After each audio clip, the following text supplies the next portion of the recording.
Bon, la vidéo consiste à installer ESP IDF sur VS Code. Ceci inclut le build, le flash, le monitor, puis aussi le débogage à l'aide de GDB. Dans mon cas, j'utilise un ESP Room 32, celui-ci, avec le débogage MCU FT2232HL. Si je me trompe pas, c'est bien celui-là ici. Là. J'ai celui-ci et j'ai aussi un autre qui est vendu sur djk.ca. ESPprog. Je sais pas que je veux faire un peu de publicité, mais reste quand même qu'il est accessible et pas très coûteux à 16,61. J'ai aussi accès à celui-ci. Donc, je vais commencer avec le MCU en premier, puis on verra ensuite. Là, je vais faire le test directement avec celui-là. Peut-être que je vais faire une deuxième vidéo, on va voir. Donc, c'est ça. Pour commencer, là, j'ai perdu ma page que je voulais garder tout à l'heure. On va retourner au début.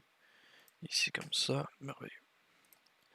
Pour commencer, on va commencer par installer les drivers qui viennent, dans le fond, pour le SP32 ainsi que le débugger. On va ouvrir le gestionnaire de périphériques pour voir ce que nous avons. Donc ici, là j'ai oublié de faire un rafraîchissement. Ici nous avons, oh voilà, ici automatiquement installé, c'est parce que je veux désinstaller, supprimer le pilote, désinstaller, voilà. Je vais faire la démarche au complet avec vous. Donc, la première fois que vous allez brancher le SP32 ainsi que le débugger, je verrai avec les autres, mais bref, dans mon cas c'est ça. Je me ramasse avec justement un CP2102, un USB Serial Port 2 fois, parce qu'il faut comprendre que c'est 2 channels. Le débugger a 2 channels.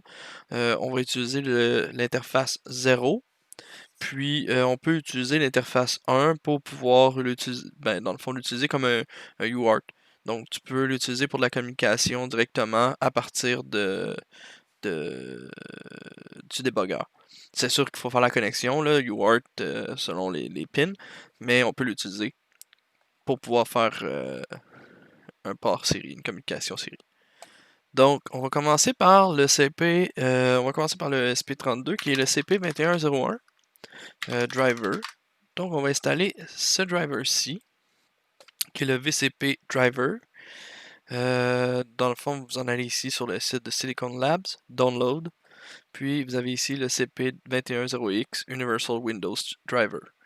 Vous installez celui-ci, on télécharge. On se crée un petit dossier sur le bureau, peu importe tout ce que vous voulez, comme ça. Je vais l'appeler démo. Ici, comme ça, on se crée un autre dossier parce qu'on va mettre les deux. ESP32, voilà. On ouvre ça comme ça, et on dépose tous les dossiers à l'intérieur. Pour l'installation de celui-ci, quand même assez simple. Vous double-cliquez sur l'installateur ici, suivant, et voilà, il est installé, périphérique mis à jour. Si on va voir, il est maintenant dans les ports, dans le COM3 dans mon cas. Il reste encore les deux ici. Donc, pour ces deux-là, il faut aller sur... dans le fond, on écrit FT 2232. Ça va dépendre de votre périphérique. Fait que dans mon cas, c'est celui-ci. Driver. Puis on prend le deuxième ici. Puis on installe, c'est pas celui-ci. VSP Drivers ici en haut. VCP, excusez-moi. Puis on installe la version 2.12.28. Donc on télécharge.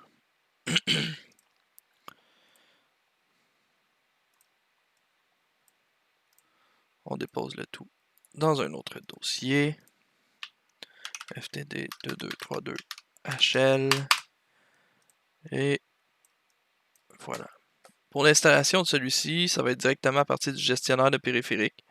On va venir ici, dans le gestionnaire, on fait un clic droit, on fait mettre à jour le pilote, parcourir mon ordinateur, Et on va chercher exactement le dossier dans lequel on a décompressé le fichier. On fait suivant. Et voilà, le premier est installé. On fait le second. C'est comme ça, suivant. Et voilà, les deux sont installés. Là, on peut voir ici qu'on a le ESP32 plus 2 ports serial. Dans notre cas, on va avoir besoin de modifier celui-ci pour WinUSB. Exactement c'est quoi, je ne sais pas, mais je sais que c'est la procédure qu'il faut faire. Donc, on va aller télécharger Zadig USB Driver, puis on télécharge, démarrer, ouvrir. Et voilà. Normalement ici, ça se peut que vous le voyez. Moi dans mon cas, on le voit pas. Donc je fais ici, je fais List All Device. Puis je m'en vais chercher le Dual RS232-HS interface 0. Et je fais Replace Driver. Cette installation-là, des fois, elle peut bugger. Ça peut prendre. Je sais que sur mon laptop, il a juste jamais arrêté en fait. Donc, j'ai regardé dans mon gestionnaire de périphérique, puis je voyais bien qu'il était installé, tu sais. Il peut être installé ici dans périphérique Universal Serial Bus. Donc, sur mon laptop, l'installation était interminable. Fait que j'ai terminé moi-même l'installation en faisant Ctrl-Alt-Delete, puis terminer le processus. Ça peut vous arriver, donc je sais pas combien de temps, je sais pas si on le fait immédiatement, on se rend bien compte qu'il est installé, mais peut-être qu'il est pas totalement installé. Juste laisser un peu de temps, puis si on voit que ça prend trop de temps, fermer le processus, puis tester vos affaires. Ça fonctionne pas, ben désinstallez-le en faisant, comme tout à l'heure, je vous dis comme j'ai fait, désinstaller le périphérique, supprimer le pilote de ce périphérique et vous recommencez la procédure. Donc présentement, tous les drivers sont installés. Maintenant, on est rendu à l'étape d'installer VS Code. Fait qu'on va installer ça, VS Code, download. On va installer VS Code avant pour que Git, personnellement j'utilise VS Code pour Git, donc il faut l'installer avant pour que Git euh, remarque sur l'ordinateur VS Code existe. Moi j'ai rajouté ça ici, ajouter l'action, pour permettre d'avoir un peu plus de facilité à ouvrir des fichiers directement sur Explorer. Bref, c'est à vous de voir là.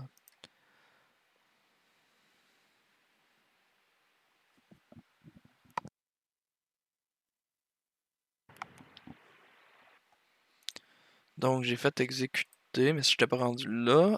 Maintenant qu'on a terminé l'installation de VS Code, on va installer Git. Ne pas se tromper entre Git et GitHub, là, je veux dire, il faut aller directement sur le site de Git. On installe.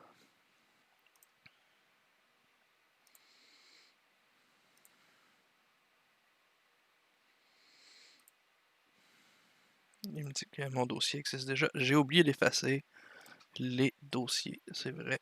Ça, j'ai oublié de faire ça. Je vais le faire immédiatement. Ça comme ça, je vais effacer ça, ça, ça. C'est juste pour me permettre de recommencer à zéro pour faire un tutoriel complet.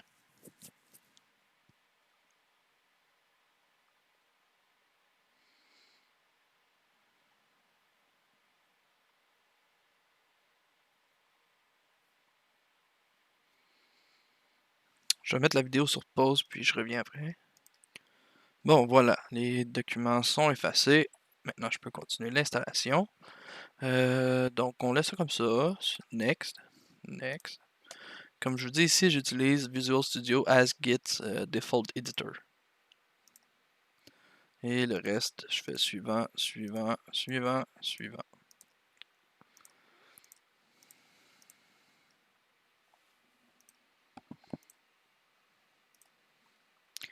Je vais me préparer pour la prochaine étape. La prochaine, c'est Python. on installe la dernière version de Python. Et je vais regarder en même temps Python. Je suis pas trop certain des commandes. Update pipe. J'ai remarqué tout à l'heure en l'utilisant, dans le fond, en faisant une ancienne démo, que il me disait toujours que le pipe il n'était pas la dernière version. Donc, je voulais voir la ligne de commande pour pouvoir le mettre à jour. Ici, vous voyez que on le rajoute au path pour qu'il soit accessible partout. C'est important que ça soit coché ici. Puis install now, c'est pas compliqué, suivant, puis on attend que ça soit terminé. Ici, on a terminé avec Git. Donc c'est fini.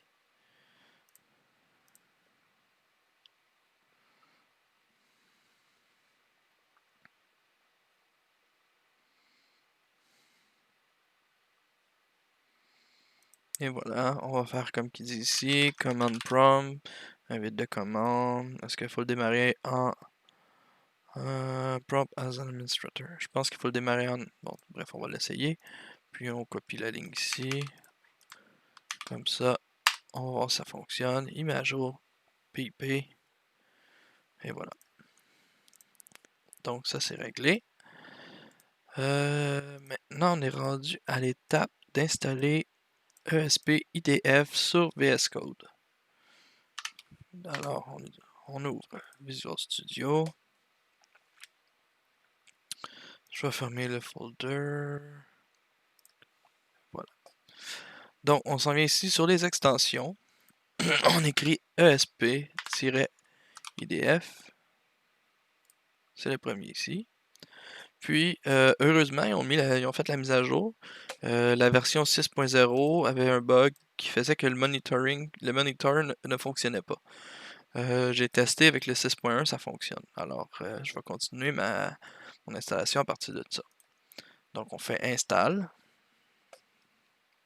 Voilà, une fois que c'est installé, on fait F1. F1 nous permet d'avoir accès à toutes les configurations de VS Code. Dans notre cas, on veut voir pour le ESP. Alors, on écrit un ESP. Puis ici, plus bas, on va voir toutes les configurations, toutes les choses qu'on peut faire par rapport à cette extension-là.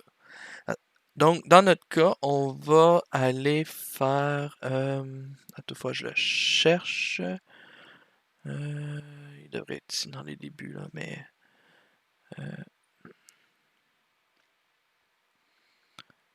toutes les fois...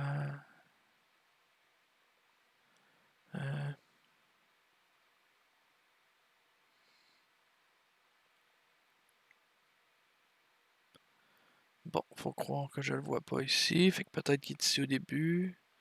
Ah, c'est ça, il était ici. On fait ici configure ESP-IDF extension. On a cette page qui vient de s'ouvrir. On fait Express. On installe GitHub, fait que tout doit fonctionner. On prend le dernier release ici. Vous choisissez le dossier dans lequel vous voulez l'installer. Le Python est supposé être automatiquement détecté. Donc, on fait install. Puis, on patiente. Si tout va bien, il ne devrait pas avoir d'erreur. Sinon, j'ai pas vraiment buté à des erreurs. Vu que j'ai suivi, mettons, si vous suivez mon tutoriel, normalement, vous ne devriez pas avoir d'erreur. Une fois que Git puis Python est installé, il n'y a pas de problème. Sinon, ça risque d'être des erreurs dans ce cas-là, de soit qui dit que Git n'est pas installé ou Python n'est pas trouvé ou ce genre d'erreur-là. Donc, je vais mettre la vidéo sur pause le temps que ça installe. Tout se fait automatiquement, fait qu'on n'a pas vraiment de. Y a rien d'autre à voir pour l'instant à part une installation. Fait que j'arrête la vidéo puis je vais repartir quand ça va être fini. Juste pour vous montrer, là ici, il a terminé l'installation de SPIDF. En fait, de le télécharger et de l'installer. Ensuite, il est rendu en train il installe les outils qui sont utilisés pour le build. Dans le fond, ici, on a OpenOCD, ce qui nous sert de débugger. Bref, tout ce que l'extension de besoin justement pour qu'il fonctionne sur VS Code vont être installés sans avoir besoin de rien faire. Donc, vous laissez aller, s'installe, puis c'est ça. L'installation est terminée, donc on peut continuer. Maintenant, on va faire un test, juste voir si tout fonctionne. Pour ce faire, on va encore réappuyer sur F1, puis on va regarder pour celui-ci ici. Fait que dans le fond, le premier, qu'est-ce qu'on a fait pour configurer, c'était Configure ESPDF Extension. Maintenant, ça va être Show Examples Projects. Donc, on clique sur ça, on sélectionne le dossier du SPDF. Puis on va y aller avec un bien normal, on va prendre le Hello World. Dans ce cas-ci, juste pour qu'on ait un visuel, je pourrais prendre juste le Blink. On va prendre le Blink parce que dans notre cas, vu qu'on fait, on va faire du débogage, le Hello World redémarre dans le fond l'appareil à chaque fois. Donc, on veut déboguer, on veut pas qu'il soit toujours en train d'être remis à zéro puis tout ça. Le Blink, lui, il va nous permettre justement d'avoir un programme qui est constant, qui fait juste tourner en boucle. Tandis que l'autre, c'est vraiment avec le Watchdog, il redémarre. Donc, dans mon cas, moi, j'avais déjà un dossier. Je vais aller l'effacer, juste un instant. Comme ça. Bon, maintenant, on fait Create, ici. On va sélectionner le dossier dans lequel on est intéressé de mettre le répertoire. Sélectionner, et voilà. Tout est là. Ici, on a le code qui permet, dans le fond, le Blink. Dans notre cas, vu que dans mon cas que c'est le ESP Room 32, ici il est configuré avec la pin 5, mais dans le fond, pour le ESP Room 32, c'est la pin 2. Donc, je vais faire cette modification immédiatement. La seule chose qui reste à faire, dans le fond, je vais vous montrer qu'est-ce qu'on a ici. On a, dans le fond, le projet sur lequel on travaille. On a aussi la sélection du port. Moi, il est automatiquement sur le COM3, mais je vais le je vais cliquer dessus. COM3, fait qu'il est sélectionné. On a la configuration. Dans le fond, dans la configuration ici, on a tout ce qui est rapport au board ESP32. Dans le fond, si on veut activer, désactiver des fonctions du ESP32 comme le Bluetooth, les configurations dans le fond. Ici, on a la façon qui va être build. On a les voltages. Bref, on a plein d'informations qui viennent. C'est le Flash SPI. Ça c'est. Pour l'instant, je suis pas rendu là. Donc, je peux pas trop en dire. Mais je sais que les configurations du board sont là. Dans le fond, ça ici, c'est relié directement avec le SDK config. Normalement, on devrait le faire à la main. Mais ils nous ont rajouté un petit outil facile là, pour pouvoir faire des modifications, puis tout ça. Ici, on a un full clean. Si on veut carrément effacer, on peut l'essayer. Regarde, on va l'essayer, voir. Euh,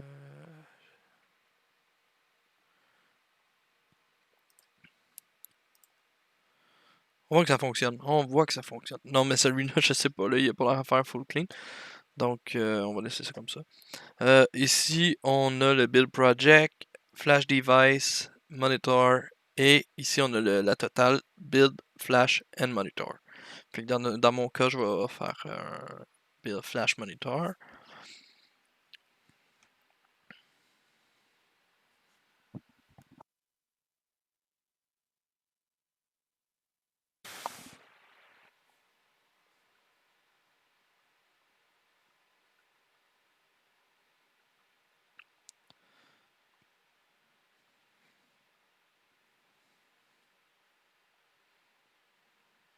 La première compilation est toujours longue. Heureusement, après, il fait juste vérifier ce qui a été modifié, puis il recompile vite fait là.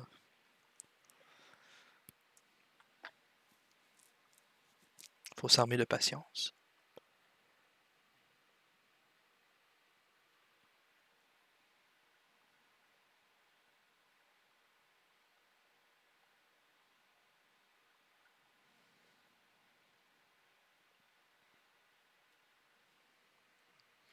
Là, ici, il est en train de programmer le ESP32.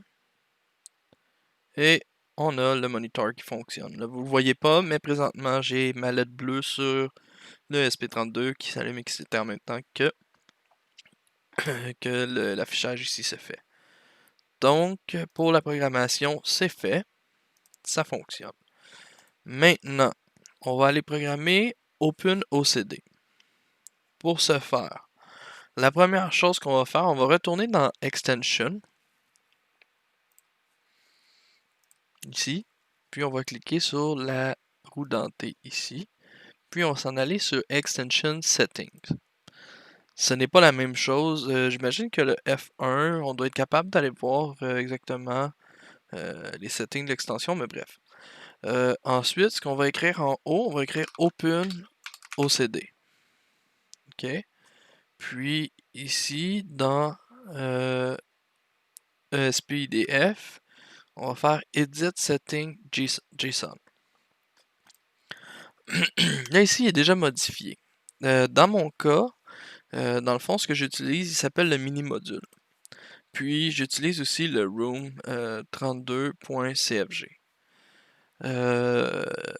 Pour la configuration de ceux-ci, on va aller dans le dossier, dans le fond, dans le dossier de ESP-IDF.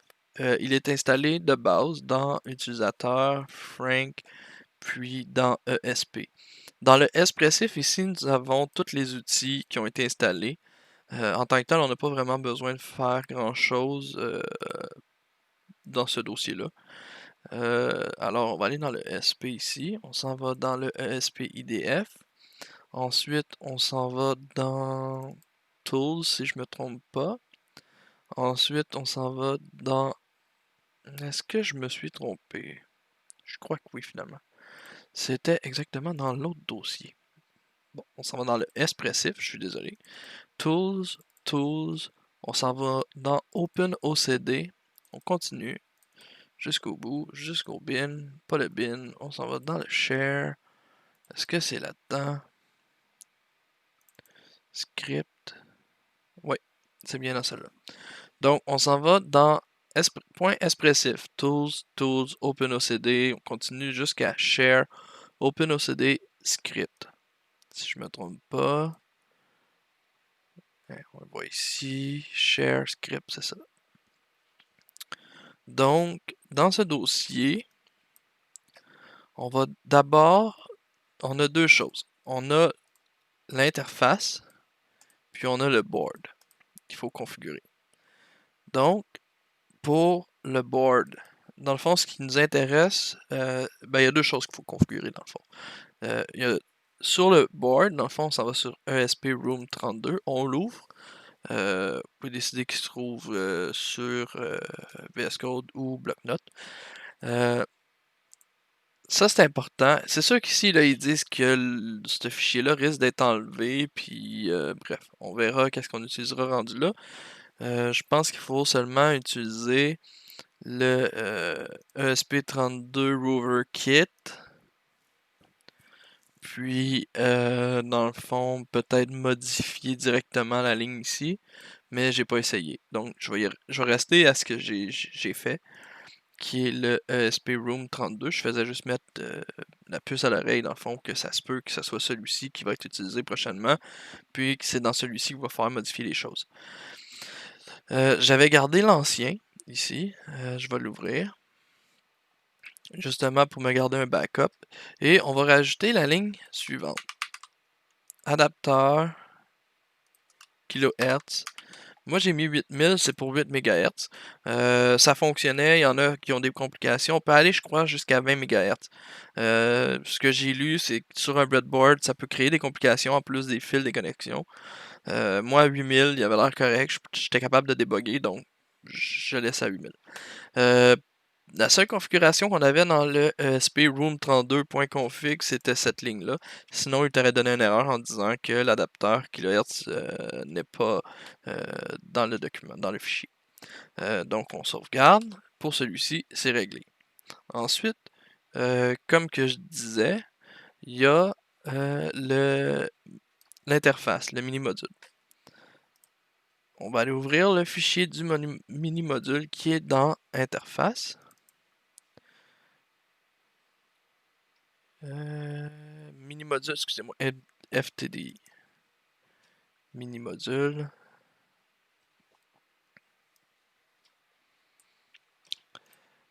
Dans Minimodules, on n'a pas grand-chose à faire, seulement d'aller modifier la description du device. Si on retourne dans le gestionnaire des périphériques, c'est important que le nom du device description soit le même que le nom ici, c'est-à-dire dual RS232-HS.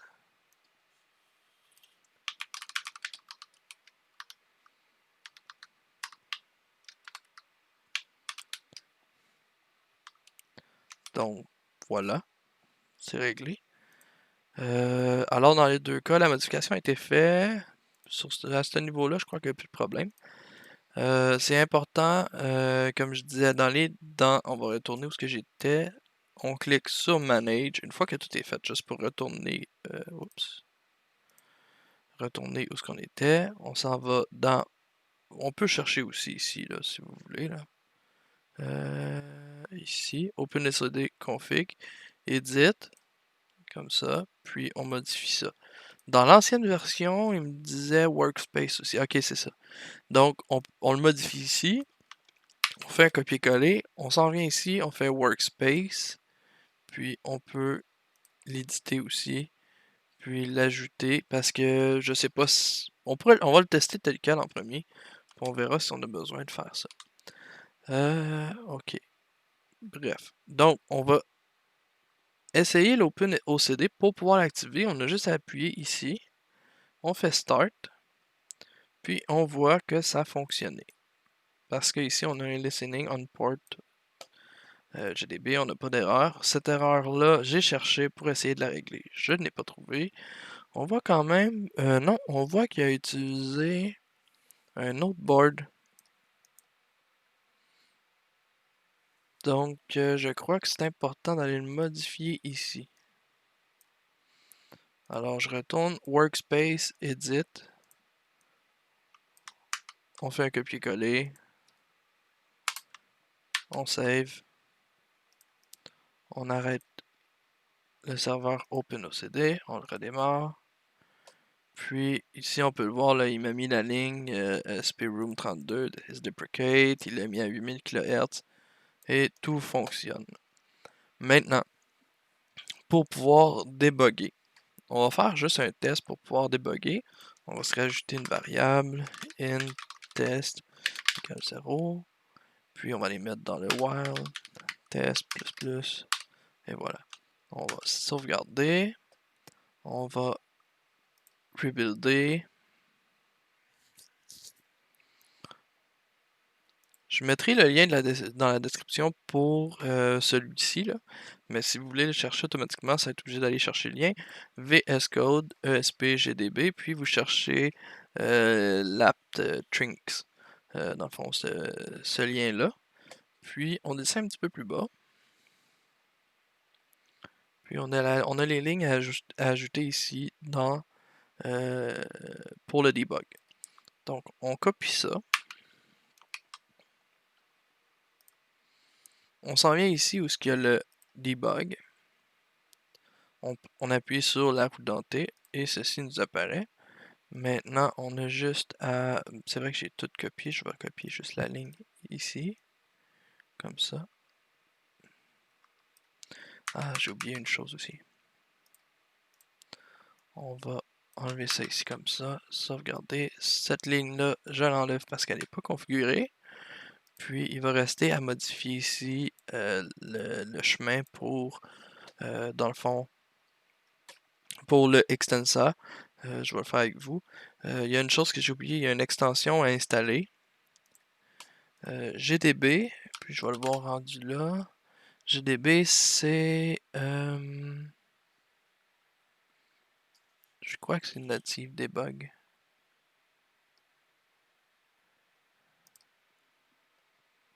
Ouais, c'est ça. Native Debug. Bref, fait qu'on installe ça, c'est quand même très simple, et voilà, c'est installé. On retourne ici, on s'en va dans le launch, tout est là. On va aller modifier la ligne ici, comme je disais, fait qu'il faut aller chercher dans Tools, dans le point expressif. Si je me trompe pas, utilisateur, Frank, point expressif, Tools. On s'en va dans le SP32 ici, Extensa. On continue, puis on se rend dans le bin, puis on copie le chemin ici comme ça. Et on vient le changer sur celui-ci pour que ça fonctionne. On change les backslash pour des slash.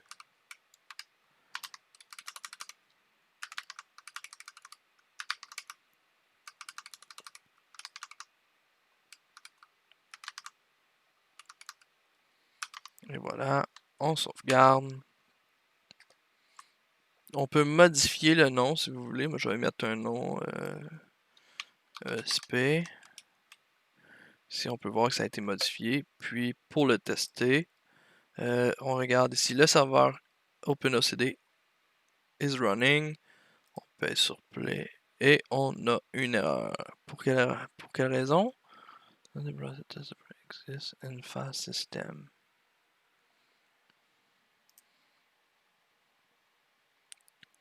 J'ai vu ici que j'ai fait une erreur. Il manquait un slash. Fait que bin slash running et voilà. On peut mettre dans watch. Dans mon cas, on va mettre test. On voit qu'il est à 0. Play.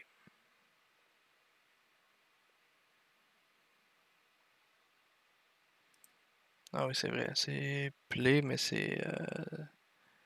dans le fond, play, il fonctionne directement.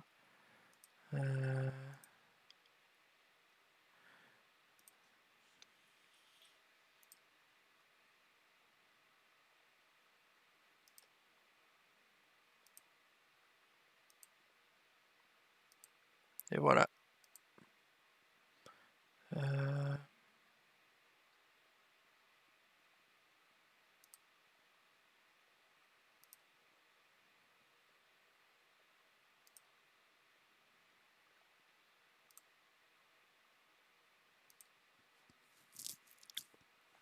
On voit que ça fonctionne. Ça additionne. Et voilà. J'ai réussi à configurer... on a réussi à configurer tout ça.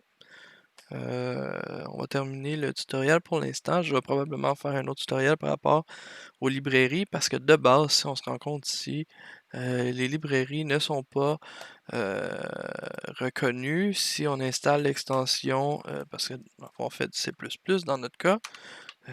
Si on installe IntelliSense, ce qu'il nous recommande, Reload Required, on va voir qu'il nous donne plein d'erreurs ici, comme fichier d'inclusion introuvable, etc., etc. C'est parce que la librairie n'est pas encore n'est pas reconnue. On peut aller les rajouter dans le fond. Si je me trompe pas, c'est quand on cliquait dessus ici comme ça. Modifier browser path. Puis on peut rajouter dans le fond les dossiers dans lesquels on retrouve les.